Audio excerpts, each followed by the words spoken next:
Test క్రికెట్లో ICC కీలక మార్పులు చేయనున్నట్లు తెలుస్తోంది. సంప్రదాయ క్రికెట్ను మరింత ఆసక్తికరంగా మార్చడంపైన, ఇతర అంశాలపైన ఐసీసీ కమిటీ సమావేశం వర్చువల్గా జరిగింది.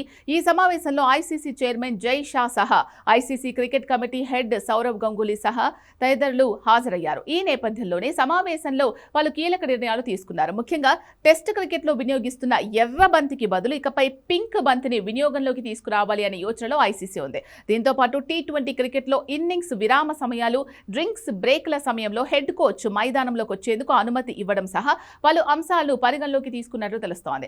ఐసీసీ టెస్ట్ ఫార్మాట్లో వేర్వేరు రంగుల బంతులు ఉపయోగించడాన్ని పరిశీలిస్తోంది. అందువల్ల సాంప్రదాయ టెస్ట్ మ్యాచ్ సమయంలో ఎరుపు బంతికి బదులుగా గులాబీ బంతికి మారే ఆలోచన కూడా ఉంది. ప్రస్తుత పరిస్థితులలో వాతావరణ అంతరాయాలు ఏర్పడినప్పుడు లైట్ల వెలుగులో ఆటను కొనసాగించడానికి ఇరుపక్షాలు అంగీకరిస్తే జట్లకు ఎరుపు బంతికి బదులుగా గులాబీ బంతిని ఉపయోగించడానికి అనుమతి లభించనుంది.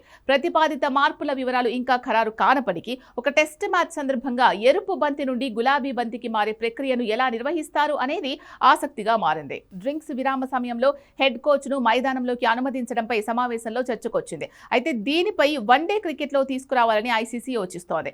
ఇప్పటి వరకు సబ్స్టిట్యూట్ ఆటగాళ్లకు మాత్రమే డ్రింక్స్ విరామంలో మైదానంలోకి అనుమతి ఉంది. భవిష్యత్తులో డ్రింక్స్ విరామాల్లో హెడ్ కోచ్ ను కూడా మైదానంలోకి అనుమతిస్తే అతడు జట్టు జెర్సీ వేసుకొని రావాలా లేక సాధారణంగా రావాలా అనేది నిర్ణయించాల్సి ఉంది. ఇక వన్డే క్రికెట్ లో ఒక ఇన్నింగ్స్ లో 2 డ్రింక్స్ విరామాలు ఉండేలా మార్పులు చేయనున్నారు. ఒక ఇన్నింగ్స్ లో ప్రతి డ్రింక్స్ బ్రేక్ కు గంట 10 నిమిషాల వ్యవధి ఉండనుంది. ఇక టీ20 క్రికెట్ లో ఇన్నింగ్స్ విరామ సమయాన్ని తగ్గించాలని ఐసీసీ సమావేశంలో ప్రతిపాదించింది.